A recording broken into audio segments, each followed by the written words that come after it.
Packed to the nines today. Thank you all so much for coming out. Welcome to the UFC 291 press conference. As many of you know, it all goes down live on pay-per-view this Saturday from Delta Center. UFC 291, Poirier versus Gaethje 2. And before we do get started, on behalf of the UFC, I would like to give a huge thank you to the Utah Sports Commission and the Smith Entertainment Group for all of their support and hard work to make this incredible event a reality. All right, who has the first question? John Morgan. Start with Dustin Poirier, please. Let's go. Dustin, I know you've had tremendous success in rematches throughout your career, so I'm just wondering what you attribute that to. Why have you been so successful the second time you get in there with guys? It depends how close together they are, you know? We fought 5 years ago. Me and my team, this whole camp, we went about this like it was a new fight. We watched the first fight between me and him when I first got to camp, and I haven't seen it since. You know, this is a new fight. That said, how much of a mental edge do you think you have, right? Because, I mean, you've been in there once before, and you were the guy that got your hand raised. So how much of a mental edge does that provide for you? It's not like I'm using that as momentum. I'm using my career as momentum, my last fights, the growth, my confidence, my mindset, all of that. That's what's driving me forward, not that fight. Like I said, this is a new fight. If we didn't get better in 5 years, we wasted 5 years of our lives. Fair enough. Thank you very much. And Justin, I want to ask you as well. I mean, you were in there with him. Obviously, he's been around for a long time. There's a ton of tape on him. But what was the biggest surprise for you in that first fight? Maybe something you didn't expect or something you learned about Dustin Poirier that night?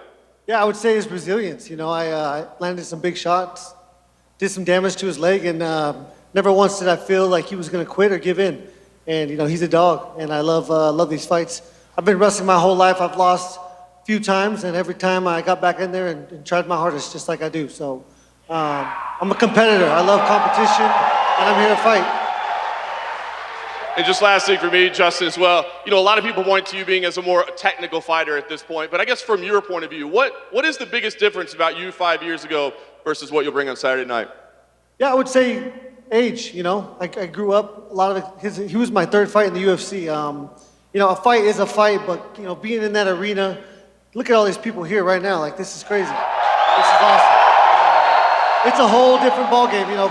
Staying in control of your emotions, not getting caught up in the lights and the crowd and the noise. All of that, you know, doesn't need to be a factor when I get in there. And I used to try to thrive off of that, but, you know, I really try to keep calm, stay focused, and, you know, ultimately it's being patient. I cause damage every time I hit somebody, so I got to wait for that right shot. Questions for Jan Blachowicz in the back right here. Nice hat, by the way. Obviously, Thank you. In the past, you've been the one the UFC has turned to welcome these middleweights to the light heavyweight division, like Luke Rockhold, Jacare, and Israel. So I'm curious, when you see Alex and what he brings to the table, is there anything different from your past middleweights that you fought at the light heavyweight division? I don't know. I will tell you, you know, after the fight, you know. He's bigger than the others. Maybe this is one different, but we will see inside the octagon what's going to happen.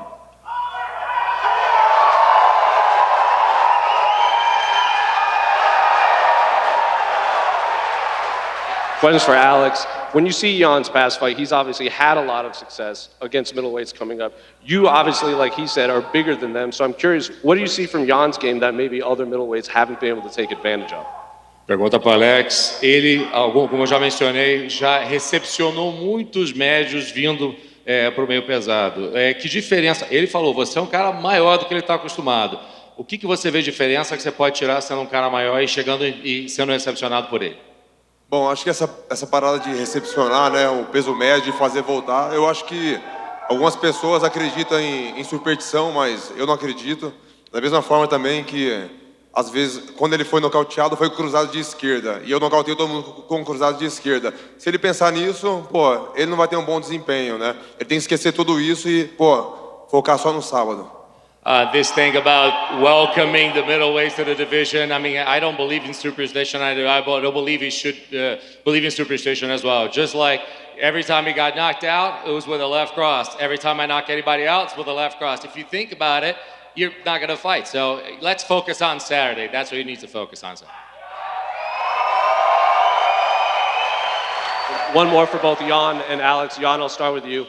Obviously, Jamal Hill has vacated the belt, so I'm curious, do you view this as the #1 contender fight for a possible fight for a vacant title? Of course, after Saturday, I'm going to be next fighter for the title shot. I believe in that. Same questions for Alex. Pergunta novamente, depois da lesão contra o Jamal Hill, imagina-se que o vencedor dessa luta lute pelo cinturão. É isso que espera também? Com certeza, né? Tá tudo certo já. Porra, quero fazer essa luta, meu foco é essa luta. E mais, com certeza, vamos para a próxima, ganhando essa ao cinturão. Surely the focus, I mean, everything's pretty much, the writing's on the wall. Obviously, my focus is on this fight, but winning this fight, let's go for the championship. It's a question for Bobby Green. Bobby, a lot of people are talking about how unusual Tony is when he fights, but you're pretty unique in there yourself. Do you think people are overlooking how unorthodox you fight? Man, so all I want to say is, it's going to be the shit. It's going to be the shit. I can't tell you how everything's going to go, but it's going down. That's all I can tell you. Yesterday at the media day, Tony said that you texted him on Father's Day and he didn't really appreciate it. And then at the hotel, he ran into you and you kind of had a different energy and even looked like you saw death. Can you give us your version of that run-in? I know. I don't know what's wrong with him. He was right. He said this. He said, I was confused. Because why? I didn't even know I had him in my phone. So I see him in my phone. I was like, El Kukui. Oh, okay. I said, let me see if it's really him. I'm like, hey, is this El Kukui? He's like, Happy Father's Day. I'm like, is this your opponent? You sure you know it's me? And it's like, he didn't say nothing after that. So I said, Happy Father's Day to you too. So I don't know what he's talking about, confusion or fear. He said he saw fear in my eyes. You better look again. And for you, Tony, you faced the best of the best at lightweight. Bobby's been around for a while. How do you view his skills in comparison to some of the other men you fought? He's a great fighter. He's the one that signed on the dotted line. We have a fight here at UFC 291. You guys are in for a fight. I have not much to say, man. I'm not here to fucking entertain. I'm here to fight. He said you should look again. I just want to clarify, you do believe you saw fear in his eyes yesterday? Yep. Get the fuck out of here. You're blind. That's your problem now. You need to take them goddamn sunglasses off before you trip over a cord. Oh, Bobby, you're gonna get it. For Michael Chiesa. Mike, I know you said yesterday it doesn't really feel like you've been gone that long and you're right at home, but being up here, having this energy of the press conference, does it bring up any extra nerves or anything? No, it doesn't bring up extra nerves. I'm just excited to be a part of the events. I love being on big cards. I've been doing this a long time. I feel like the bigger the stage, the brighter the lights, the better I perform. I got a game opponent. I got a great crowd. I'm excited to put on a show in Salt Lake City. And for Kevin Holland, Kevin, you told us yesterday you were going to wear your BMF ring to the press conference here. Were you able to get it on? It's hard to see. Of course. And what do you just think of welcoming Mike back? He's obviously been gone for a while. Are you expecting any evolution from him, a different fighter than what you've seen in the past? Yeah, I think Mike should have a little bit better striking. He's been sitting down for a long time, but I'm just curious to see if he can make it through the weight cut with that bad back. Shouldn't be hard. And for Alex Pereira, you've obviously been fighting at 185, where the night before the weight cut, making weight tomorrow morning. How different do you feel right now compared to cutting down to 185? Pergunta pro Alex, eu estava acostumado a lutar 175 e agora as coisas são diferentes. A noite anterior à luta, o quão diferente você se sente a lutar em 205? Bom, vai ser uma luta diferente, mas os meus treinos são o mesmo, né? Pô, treinando com o Glover Teixeira, pô, um cara pesado, experiente, né? Pô, quem melhor do que o Glover Teixeira para me treinar? Então acho que estou fazendo a coisa certa, né? E como eu falo, sábado vai ser um grande dia. I mean, everything all right. For me to fight, it doesn't change anything. It doesn't change the training. I mean, I'm training with Glover Teixeira. What better guy to get me prepared for this than fighting with Glover Teixeira? As I said, Saturday, it's going to be a great day. And for Dustin and Justin, a lot of talk about the BMF title. It's finally sitting there just a couple feet in front of you. Does that bring any more excitement, or would you just think now that you've had an in-person look, Justin, you can start? I still can't see it, but I've seen it on TV, and it's beautiful. It's going to look great on the wall. This does a lot for our legacy. We all dream of creating a legacy that will live on forever. So this is part of that. This is a huge statement. Yeah, that's what it is. This is a legacy fight. And we have one of these sitting in my gym, and this one's going right next to it, man. And just one more for you, Dustin. You know, around all your fights, you like to put a charity goal with the Good Fight Foundation. Can you just tell us a little about what you're doing with this fight? Yeah, I fly home Monday. 2 days after that, on Wednesday in Lafayette, Louisiana, we have our annual backpack and school drive pickup. So families in need, we'll be handing out food, backpacks filled with school supplies for the year. Me and the Good Fight Foundation.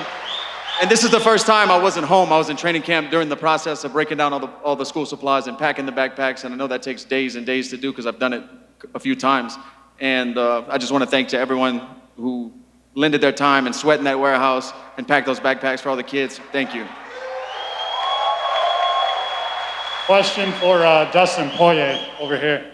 You said yesterday at the media day, you said after the first fight with Justin Gaethje, you guys were sitting together at a pay-per-view, and you said to him, hey man, I don't know if I want to do that again.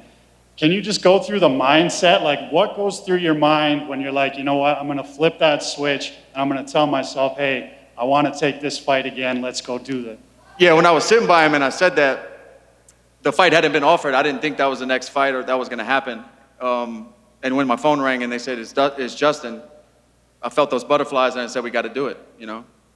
That's what that was. And question actually for John Anik. You've been able to kind of host a lot of big pay-per-views. It was, you know, I got kind of hyped up when you were at the Kamaru Usman and Leon Edwards one. I want to get your thoughts on this card and kind of hype it up in the fashion that only, you know, John Anik can do. Well, thank you. If you were to go through this entire roster and try to find the two baddest motherfuckers out there, right? I'm not sure you wouldn't settle on these two guys, right? And that says nothing about the rest of the depth on the card. Look at all the talent we have up here. Alex Pereira moving up, taking on the former champion. We're absolutely loaded. And as many of you know, you were here for Leon Edwards' mastery a year ago. We're excited to be back.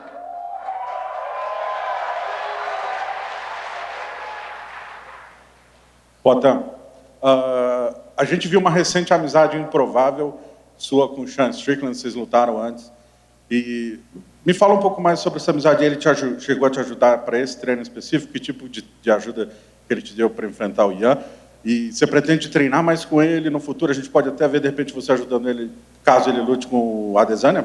Alex, recently we've seen an improbable friendship between you and Sean Strickland. Tell me about a little bit more this whole training with him. Is it going to continue? And could we see you maybe helping him as he fights Israel? I don't know.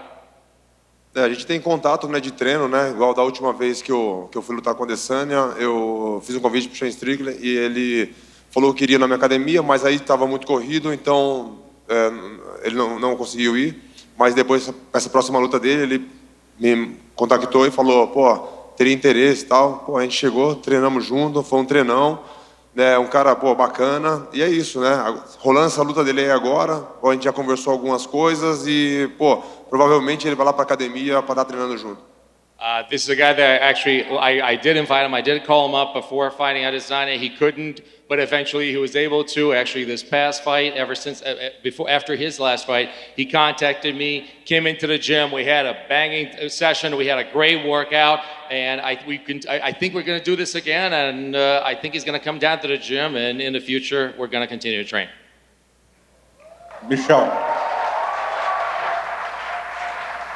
Michel, você é um dos lutadores favoritos dos fãs, você é um atleta muito empolgante no octógono. Há quem diga, há quem critique, inclusive aponte que esse seu estilo, de repente, se cometa algum erro que você não deveria, ou talvez você se canse mais do que deveria. Qual é o seu objetivo? Você tem o objetivo de ser o lutador favorito dos fãs, o lutador mais empolgante? E se sim, se de repente está disposto a pagar o preço, caso seja um preço cometer algum erro ou cansar demais? For Michel, you are a fan favorite, an exciting fighter, unorthodox. You bring the show to the octagon. Even sometimes you're running some risks.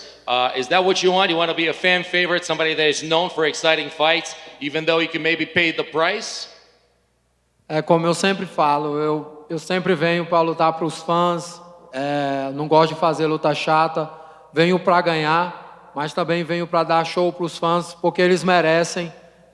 Ter uma ótima luta, ver uma ótima luta, porque eles pagam caro por um ingresso, e chegar e ficar vendo luta chata ninguém gosta. Então, eu sempre gosto de dar show para os fãs. I've always said I come here, I fight for the fans. They deserve it. No one wants to watch a boring fight. You come here, you pay your tickets. I fight for you. No one wants to come here and watch that. It's for you. You deserve it. Questions for both Dustin and Justin. I know this fight is about legacy, but both you guys have been the interim champion in the lightweight division. Would holding the BMF strap have more significance to you than that interim lightweight title? No, I don't think so. It's a great part of history. It's great for my legacy. It's cool to even have your name in the hat to be considered to fight for something like this. Not any man can wear this belt, but the undisputed title is the ultimate prize. And the interim belt was a piece of that. It was a step away from being the undisputed world champion, and that's the ultimate goal. Same thing. This is awesome, but other than legacy, it doesn't do nothing as near as much as a world championship belt. I think this catapults either one of us, the winner of this fight, into that fight, and that's all that means right there. Question for Wonder Boy. I have to ask you, this is the second time we got the BMF belt. When are they going to get the NMF belt? You'd be right there, right for that belt. Now you're talking. We need to have an NMF title belt. I mean, I don't know what's going on. But no, these guys are awesome, bro. I mean, I'm up here with the baddest dudes in the world and have the nicest guy out here with them. I mean, you can't ask for more. So I appreciate everybody coming out and all the fans out there. It's going to be awesome, action-packed. I can't wait for you guys to tune in and watch. And final question for John Anik. Just touch on this. It was nearly a year ago. You had the most iconic call to date. What is the significance of the Delta Center for you and your career, and how do you replicate that Saturday evening? Well, thank you, buddy. We're glad it's the Delta Center again, right? They keep changing the name on this building, but those of us that grew up watching John Stockton and Karl Malone, we're excited to call this live event in the Delta Center. I understand there's a shrine for Leon Edwards that's been established, so we're excited to check that out, but dude, there's nothing like a UFC pay-per-view, right? There's the Super Bowl, and then our 14 pay-per-views of the year, and a couple more sleeps, Schmo. My question is for King Green. You said yesterday that one of your goals was to win over the Utah crowd. How do you plan on doing that? Man, I used to train here a few years ago, back when I was in Strike Force. So Utah's given me so much. They've given me, being around the people, all the love I've gotten, all the people I've gotten to train with here. I'm actually this is my second home away from home, so I love Utah. Thank you so much for having me. My second question is for Tony. Tony, for most of your career, you were the BMF, so do you need to be fighting for that title one day? No, fuck no, dude. I fight for the real title. I got 5 fights in the title. Bobby's the first step right here this week. I'm gonna go out there, I'm gonna finish in my fighting style. So thank you very much. All right, folks, I think that is it. Last call, that's gonna do it. We are gonna have Mick Maynard up here and stare these athletes down, but before we do that, I wanna show you this, a closer look at Justin Gaethje and Dustin Poirier in advance of Saturday night.